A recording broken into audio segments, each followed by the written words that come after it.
Улсын хурал үндсэн хуульд нэмэлт өөрчлөлт оруулах эрх зүй байгаа боловч иргэдээсээ зөвшөөрөл авч өөрчлөлт оруулах хэсгээс шийдэхэр болоод байгаа. За ард нийтийн санал асуулгыг явуулахын өмнө эхлээд үүнийг зохицуулах хуулиндаа засвар оруулах шаардлагатай гэж хуулийн төслийг санаачлагч Батбаяр гишүүн тайлбарласан юм а. Батлагдаад 20 жил болж байгаа боловч хэрэглээгүй байжгаад сүйд батлах сонгуулийн хуулиудад зөрчилтэй ботсон учраас тэрийг зайлшгүй өөрчлөлт оруулж байж энэ санал асуулгыг явуулах болцоотой болох үднээс энэ бас санал асуулгын хуулинд өөрчлөлт оруулахыг давхар оруулж ирсэн байж байгаа. Энэ дээр бол ямар нэгэн Монгол улсын хууль зайлшгүй үндсэн хууль зөрчсөн асуудал байхгүй гэдгийг аль бие ёсоор мэдхийг хүсэж байна.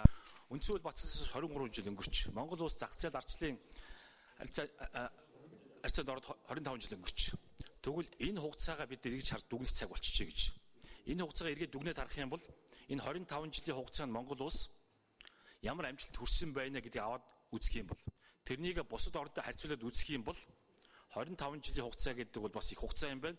Бусад орнуудын хувьд тэр 25 жилийн хугацаа их илүү амжилт хүрч болдго юм байна. Гэтэл манайх тэр амжилт хүрч чадаагүй байна гэсэн дүгнэлт гарч ирж байгаа.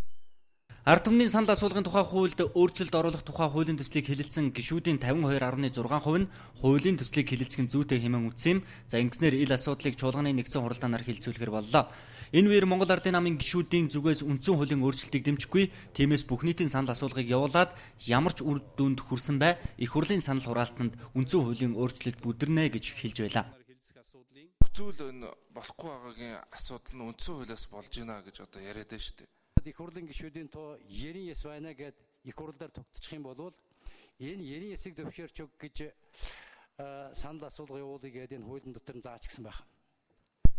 Улсын хурал засгийн газар ерөнхийлөгчийн институтын харилцан бие биенийхээ ажилд орж байгааг зогсоохоор зорж буй хуулиас санаачилж баталж гүйцэтгэж бүтээн босгох үүргээ нөгөө нь хариуцаад үндэсний аюулгүй байдлаа хангах үүргээ биелүүлээд явах хэрэгтэйг хэлж байгаа юм. За тиймээс үндсэн хуулийн өөрчлөлтийг явуулах хэрэгтэй гэж тайлбарласан. Өнөөдрийн төрийн байгуулалтын байнгын хорооны хурлаар сонгуулийн 4 хуулийн төслийг хэлэлцсэн. За Бурмаа нарын гишүүдийн өргөн мэдүүлсэн сонгуулийн нэгдсэн хуулийн төсөл, Батуулд нарын гишүүдийн өргөн мэдүүлсэн Монгол Улсын их хурлын сонгуулийн тухай хуульд нэмэлт өөрчлөлт оруулах тухай хуулийн төсөл, Улсын их хурлын гишүүн Баасанхүү нарын өргөн мэдүүлсэн Монгол Улсын их хурлын сонгуулийн тухай хуульд нэмэлт өөрчлөлт оруулах тухай хуулийн төслүүдийг хэлэлцээд гишүүдийн 92.9% саналаар төслүүдийг хэлцэх зүйтэй хэмээн үзлээ. Эдгээр хуулиудыг чуулганаар хэлцэх хэсгийг шийдсэн дараа ажлын хэсэг гарган нэгтгэхээр болж байна. Улсын хурлын гишүүн Бурмаа нарын 8 гишүүний